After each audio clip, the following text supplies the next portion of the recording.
के खिलाफ इस्तेमाल नहीं किया गया। साथियों को डराया गया,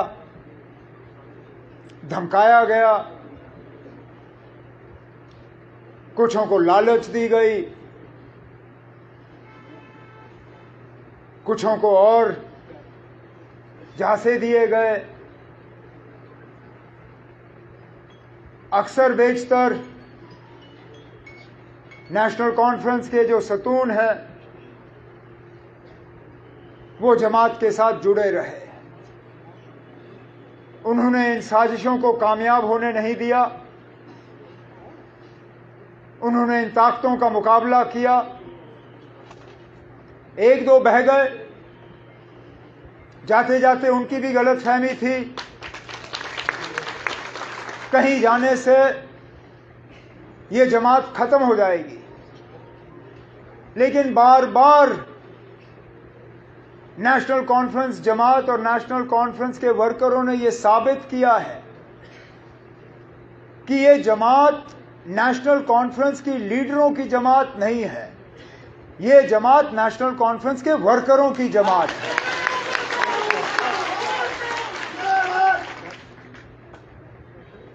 हमें ताकत नेशनल कॉन्फ्रेंस की ऊपर की सतह की क़यादत से नहीं मिलता। हमें ताकत मिलता है पहले अल्लाह ताला से, भगवान से, वाहिगुरु से। उसके बाद ताकत मिलता है जम्मू कश्मीर की आवाम से और नेशनल कॉन्फ्रेंस की वर्कर से। ये इस बात का नतीजा है कि हमारा काडर मजबूत है, कि इस जमात ने तमाम तूफानों का जो है सामना किया।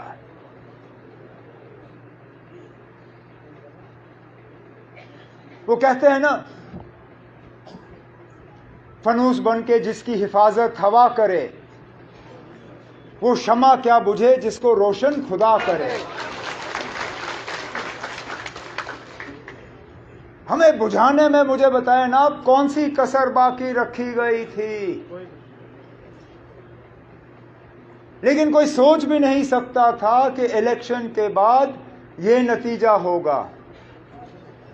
और मैं जम्मू कश्मीर के लोगों को आज इस स्टेज के माध्यम से सलाम करना चाहता हूं, जिस तरह उन्होंने अपने वोटों का इस्तेमाल किया और समझदारी से अपने नुमाइंदे चुने। अब क्या हमें और सीटें मिल सकती थी? बिल्कुल। क्या हम उम्मीद कर रहे थे कि इससे ज्यादा हो? शायद अपने से नहीं, लेकिन दूसरों से।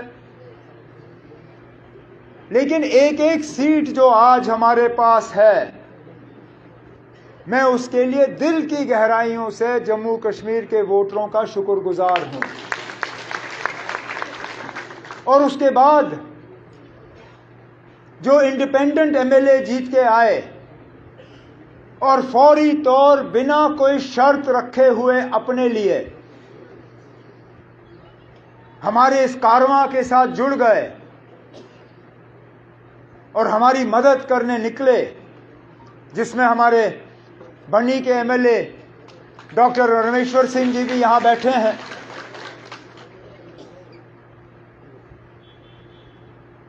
इलेक्शन के बाद जब इनसे मुलाकात हुई, जब बाकियों से मुलाकात हुई, इनमें से एक ने भी अपने लिए नहीं मांगा। जब बात की तो जम्मू कश्मीर के आवाम के हवाले से बात की, अपने असेंबली सेगमेंट के हवाले से बात की, अपने डिस्ट्रिक्ट के हवाले से बात की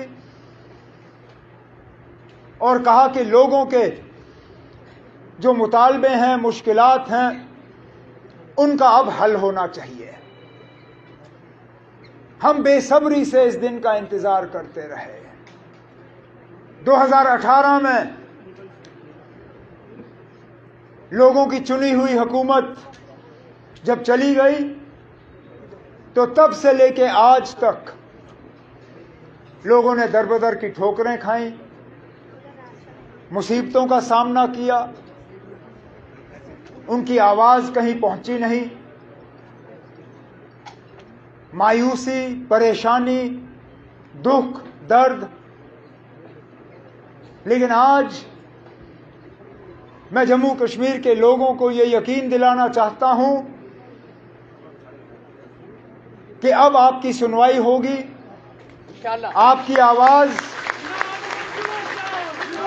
आवाज अंधेरे में गायब नहीं होगी। आपके मुतालबे नहीं रहेंगे। आपके मुश्किलात जो हैं, इंशाअल्लाह आगे जाके उन मुश्किलात को हम हल करके ही अपने आप को दोबारा लोगों के सामने पेश करेंगे। इलेक्शन के नतीजे निकले ही नहीं थे कि हमारे कुछ मेहरबान ये शोशा डालना शुरू कर गए थे कि जनाब जम्मू का कुछ नहीं होगा, जम्मू को नजरअंदाज किया जाएगा, जम्मू को सजा दी जाएगी कि उन्होंने नेशनल कॉन्फ्रेंस के उम्मीदवार या कांग्रेस के उम्मीदवार को यहां से चुना नहीं। और मैंने पहले दिन से कहा, मैंने कहा यह हुकूमत सबकी होगी, इसमें नुमाइंदे सबके होंगे, इसमें आवाज सबकी होगी और हम खिदमत सिर्फ उन लोगों की नहीं करेंगे जिन्होंने नेशनल कॉन्फ्रेंस या अलायंस को वोट दिए। हम अगर खिदमत करेंगे तो पूरे जम्मू कश्मीर की आवाम की खिदमत करेंगे। डिप्टी सीएम बनाना कोई मजबूरी नहीं थी ना। इससे पहले भी जम्मू के डिप्टी सीएम बने हैं, लेकिन वो कोalition में मजबूरी की वजह। मुफ्ती मोहम्मद सैयद साहब, अल्लाह मगफिरत करे उन्हें, जब वो वजीर आला बने तो कांग्रेस के साथ उनका अलायंस था। अलायंस को उन्होंने ओहदे देने थे। मंगत राज शर्मा जी डिप्टी सीएम बने। जब गुलाम नबी आजाद साहब जम्मू से सीएम बने, डिप्टी सीएम बनाना था, कश्मीर को डिप्टी सीएम का दर्जा मिला। जब 6 साल मेरी हुकूमत चली, वजीर आला के तौर पे मैंने जम्मू कश्मीर की खिदमत की। अलायंस की मजबूरी थी कि ताराचंद जी को हम डिप्टी सीएम बनाएं। इस बार फिलहाल कांग्रेस ने अभी तक मिनिस्ट्री में जो है शामिल होने का जो है कोई फैसला लिया नहीं है, लेकिन हमने तब भी डिप्टी सीएम बनाया और डिप्टी सीएम भी उसी पार्टी का जिस पार्टी का सीएम। ये उन लोगों के लिए जवाब है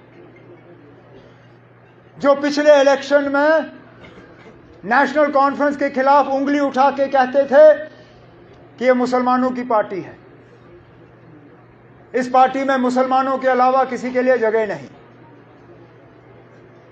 कहते थे ये कश्मीरियों की जमात है, यहां जम्मू का कोई नहीं होगा।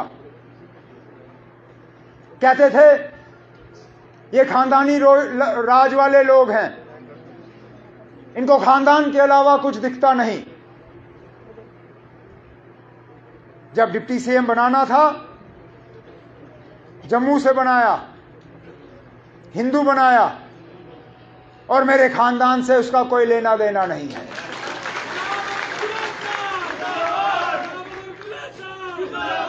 अब क्या कहोगे? अब क्या कहोगे? क्योंकि सवाल तो हम आपसे भी बहुत कर सकते हैं, लेकिन आज मैं इस मौके का उस चीज के लिए इस्तेमाल नहीं करना चाहूंगा, क्योंकि लोगों ने जवाब दे दिया। जिस तरह डिलिमिटेशन कराई गई थी ताकि एक पार्टी को उसका फायदा हो, जिस तरह रिजर्वेशन में तब्दीली लाई गई ताकि एक पार्टी उसका फायदा ले, जिस तरह हुकूमत ने अपने मशीनरी का इस्तेमाल किया ताकि एक पार्टी को फायदा हो, उसका नतीजा आपके सामने है।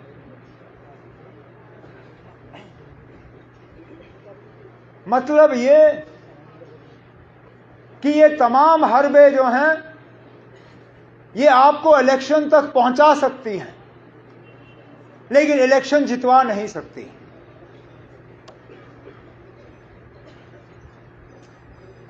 लेकिन आसान काम मुझे लगता है हमने कर दिया है यहां तक पहुंच के। अब हमारे लिए मुश्किल काम शुरू हो जाता है, क्योंकि हमने लोगों की उम्मीदों के बराबर उतर आना है। हमने लोगों के मुश्किलात हल करने हैं, हमने यहां की परेशानियों को दूर करना है, हमने लोगों की शिकायतों को कम करना है। हमें हुकूमत और लोगों के दरमियान जो फासला है उसको कम करना है।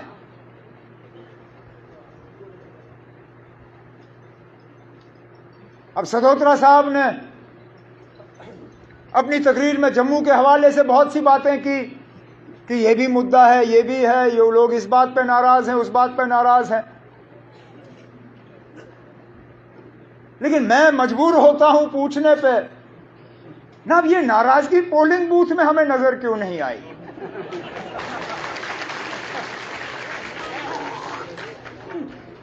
कश्मीर के लोग भी नाराज थे, लेकिन अपनी नाराजगी का इजहार वोट के जरिए किया। चिनाब में भी लोग नाराज थे, वोट के जरिए इजहार किया। रजौरी पुंछ में भी नाराज थे। डिलिमिटेशन, रिजर्वेशन, सब चीजों को एक तरफ रख के वोट के जरिए अपनी नाराजगी को वहां पे दर्ज किया। कहने के लिए तो हम सुनते हैं कि जम्मू वाले भी नाराज हैं। कोई कहता है कि दरबार मूव को लेके नाराज, कोई कहता है कि स्मार्ट मीटर को लेके नाराज, कोई कहता है कि बिजली बिल को लेके नाराज, कोई कहता है कि पानी की कमी को लेके नाराज, कोई कहता है कि बेरोजगारी को लेके नाराज। लेकिन ये नाराजगी जो है पोलिंग बूथ, वोटिंग बूथ में हमें नजर नहीं आया। अब क्या वजह है ये भी हमें समझना होगा। या तो नाराजगी है नहीं, और अगर नाराजगी है नहीं तो फिर बड़ी अच्छी बात है, फिर कुछ खास करने की जरूरत नहीं, सारा कुछ ठीक है। लेकिन अगर नाराजगी है और उस नाराजगी के बावजूद वोट एक तरफ गए, तो इस बात को भी समझने की जरूरत है ना कि आखिरकार हुआ क्या। लेकिन इतना मैं जरूर जानता हूं कि जैसे मैंने पहले कहा, वोट पैटर्न पे जो है हुकूमत चलाई नहीं जाएगी। इलेक्शन हो गए, लोगों ने अपना फैसला जो है सुना लिया, हुकूमत बनी है। अब हमारा काम है कि हम लोगों तक पहुंचे और उनके मुश्किलात और मुतालबे हल करें।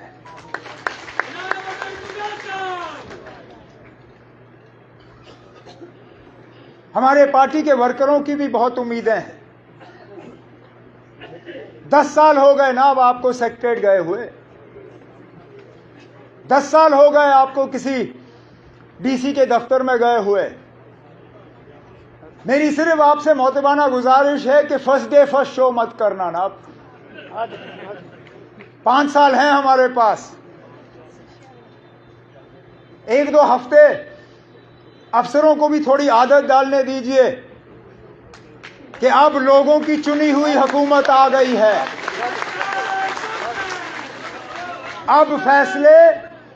अब फैसले बिना लोगों की राय हासिल किए हुए सेक्रेटरीट या अफसरों के दफ्तरों में नहीं लिए जाएंगे। अब प्रोजेक्ट बनेंगे,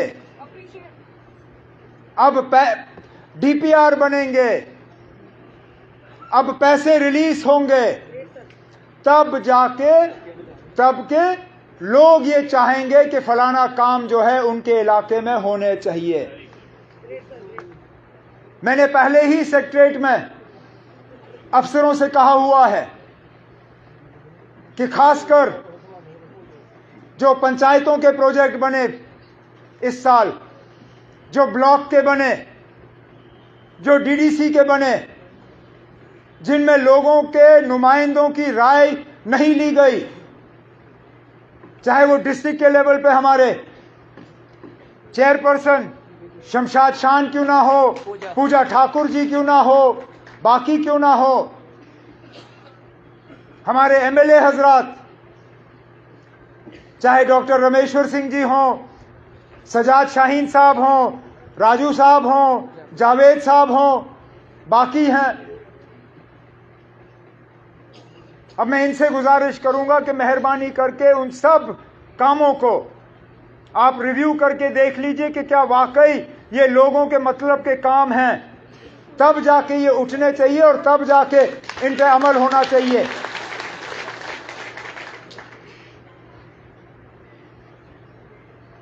लोगों के साथ हमारा तालमेल टूटना नहीं चाहिए।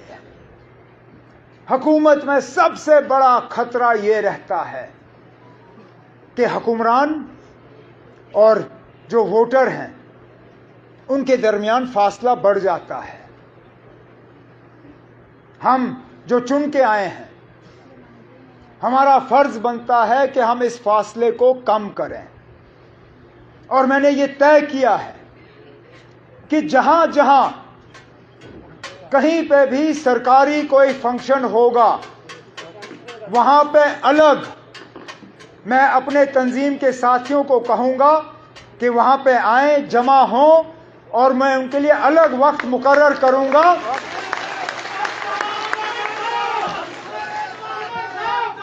उनके लिए अलग वक्त मुकर्रर करूंगा ताकि अपने साथियों के साथ बैठ के मुझे वहां पे जमीन की जो असलियत है उसका पता चले, और इससे फिर अफसरों को भी एहसास होगा कि यहां कम्युनिकेशन जो है वो सिर्फ अफसरों के जरिए नहीं बल्कि यहां जमीन से जुड़े हुए जो लोग हैं उनके जरिए हो रहा है।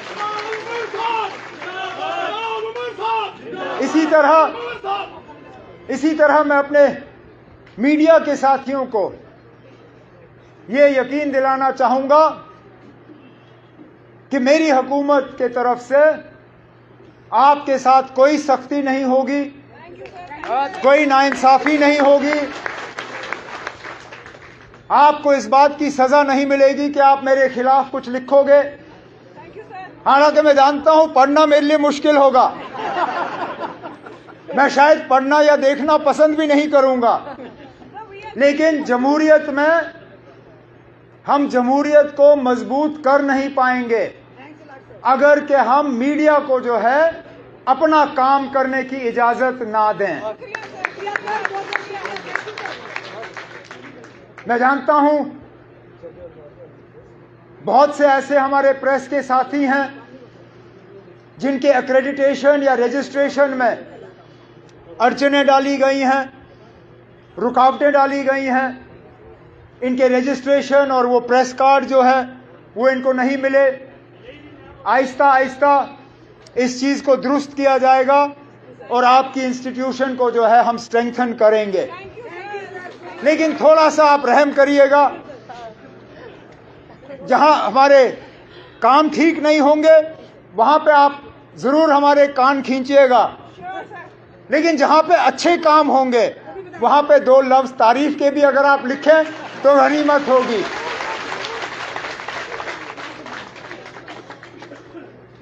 इस साल हमने सियासत के अलावा कुछ नहीं किया, थक गए ना। इलेक्शन लड़ के परेशान हो गए। साल शुरू हुआ तो पार्लियामेंट की तैयारी की, पार्लियामेंट हुए, कुछ नतीजे ऊपर नीचे, मेरा तो ज्यादा ही नीचे था।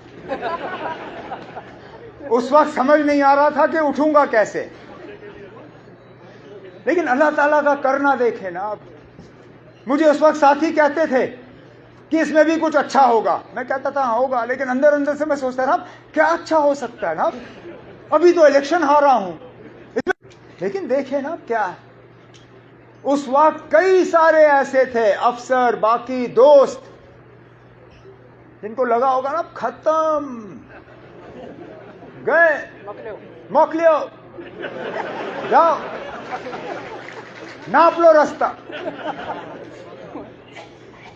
अब वो लोग जिन्होंने 5 साल सलाम का जवाब नहीं दिया,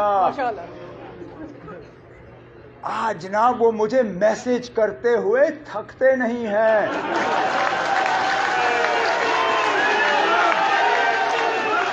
मैं कहता हूं ना, कुदरत भी क्या चीज है।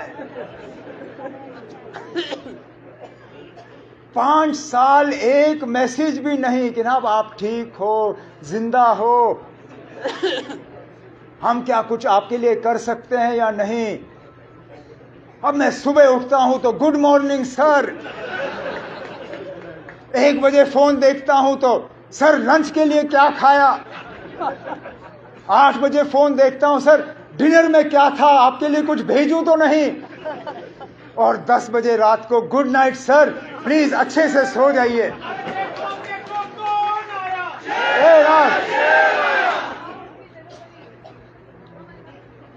लेकिन ये चीजें हमारे दिमाग को इनका असर नहीं पड़ना चाहिए, क्योंकि अगर हम में घमंड आया, अगर हमें ये लगा कि हम अब बहुत बड़े 30 मार खान हैं और बस हम ही हम हैं और कोई नहीं है, जिस तरह लोगों ने आज हमें मौका दिया, खुदा ना खास्ता अगली बार लोग हमें सजा देंगे। तो पहले दिन से हमें यह तय करना है कि हम इस हुकूमत का गलत इस्तेमाल नहीं करेंगे, हम इस हुकूमत का अपने ऐशो आराम के लिए इस्तेमाल नहीं करेंगे। ये हुकूमत हमारे लिए नहीं है, हम खिदमतगार हैं, मालिक नहीं।